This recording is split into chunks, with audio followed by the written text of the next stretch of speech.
يبدو أن أوروبا تعيش حدثا جديدا، فأزمة الطاقة لا تكفي ولا حتى الحرب مع روسيا.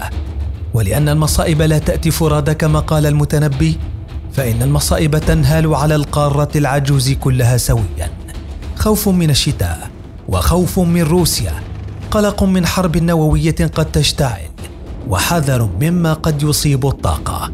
وأخيرا وليس آخرا، اليمين يحكم قبضته على القارة ليصبح الخوف يطال الأوروبيين والمقيمين بالقارة، وتتغير المؤشرات من بوتين المتوحش الذي قد يغزو أوروبا إلى اليمين المتطرف الذي قد يفتح حربا مع روسيا.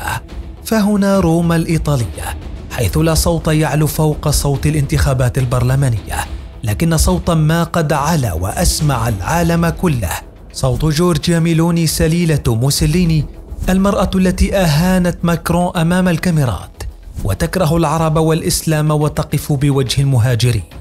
باختصار، ميلوني سترأس الحكومة الإيطالية، وستكون بذلك أول امرأة تتولى رئاسة الوزراء في إيطاليا، وستكون صاحبة أكثر الحكومات يمينية منذ الحرب العالمية الثانية.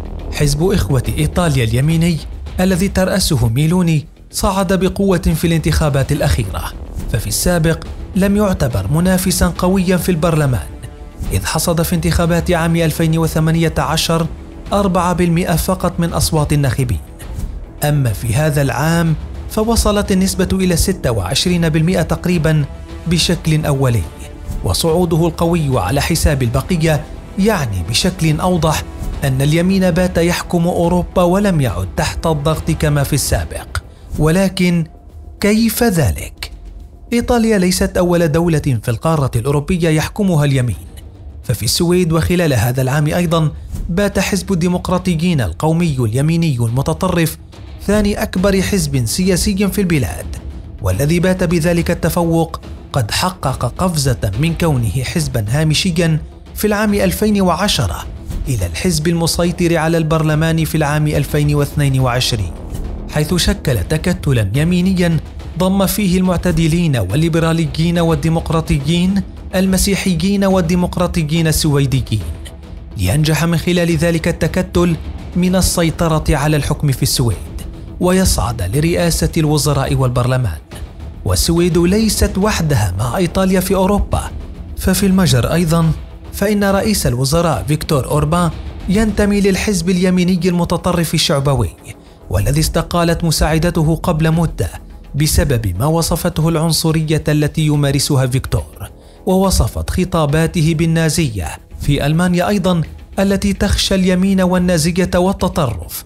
فإن حزب البديل من أجل ألمانيا صعد في السنوات الأخيرة بقوة، ويتخوف الكثير من السياسيين الألمانيين أن يحصل على نتائج مفاجئة في الانتخابات القادمة. وفي فرنسا أيضا، حيث يوجد الصراع الأكبر بين اليسار واليمين، كادت مارين لوبان زعيمة اليمين المتطرف أن تطيح بماكرون من قصر الإليزي في الانتخابات الرئاسية الأخيرة، كما حقق حزبها أكثر من 100 مقعد في البرلمان للمرة الأولى في تاريخ فرنسا، وبات ذلك رقما صعبا في السياسة والانتخابات الفرنسية دائما. ولكن ماذا يعني كل ذلك بالنسبة لأوروبا التي تتغنى بالديمقراطية وحقوق الإنسان؟ في الواقع ذلك يعني الكثير ويحمل معه الكثير من التغيير.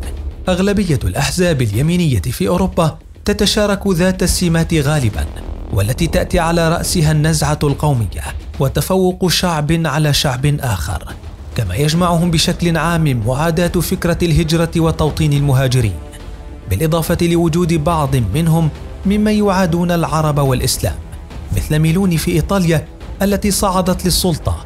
لذلك تلك السمات ستحمل الكثير من التغيير. فأوروبا تضم الكثير من المهاجرين، والذين من بينهم نسبة كبيرة من المسلمين والعرب، بالإضافة لكونها لا تزال تواجه تدفقات جديدة للاجئين، والتي ترفض بعض الحكومات الحالية مواجهتها بالعنف، وإنما بالبحث عن خطط مناسبة، وهو ما يراه اليمين خطأ فادحا. فميلوني الإيطالية ترى أنه من الأفضل إغلاق الحدود البرية والبحرية في وجه اللاجئين، وتضييق الخناق عليهم بكل الطرق لمنع تدفقهم، حتى لو احتاج الأمر لإعادتهم لدولهم بشكل قسري. كما ترفض بعض الأحزاب اليمينية الحجاب في دولها، معتبرة ذلك تغيرا في الثقافة والمجتمع، وأن المجتمع الأوروبي يجب ألا يسمح لأحد بالتأثير عليه أو تغييره. لذلك سيكون أمام المسلمين في بعض الدول الكثير من العقبات والتضييق في الفترة القادمة. كما ترى بعض أحزاب اليمين أن الدول الأوروبية لم تعرف كيف تتعامل مع روسيا، وأنه يجب أن تتم مواجهتها بالسلاح وليس بالعقوبات. لذلك ينذر ذلك التوسع لليمين بحرب وعنف قادم في القارة الأوروبية قد يعيد العالم لذكريات الحرب العالمية الثانية.